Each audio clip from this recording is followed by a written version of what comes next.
আবু সাঈদ বুক পেতে দাঁড়িয়েছিল। সে ভাবেনি পুলিশ তাকে সত্যিই গুলি করবে। তাই প্রথম গুলিটা খেয়ে সে একটু হতভম্ব হয়ে কেঁপে উঠল।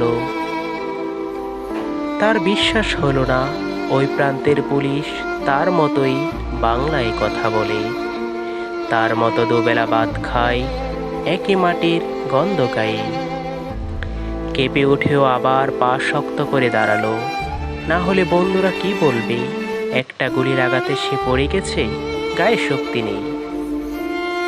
আবু সাঈদ আবার কেঁপে উঠল, কারণ আরেকটা গুলি ছোড়া হয়েছে। এই পর্যায়ে তার নিজেকে ধরে রাখতে কষ্ট হয়ে গেল।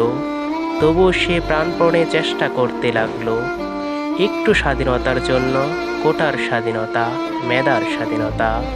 পরিশেষে আবু সাঈদের নিথর দেহ পিচের ডালায় রাস্তায় রক্তে রঞ্জিত। তবুও কি পেলাম আমরা সেই স্বাধীনতা? হে বীর, লাখো সালাম আবু সাঈদ।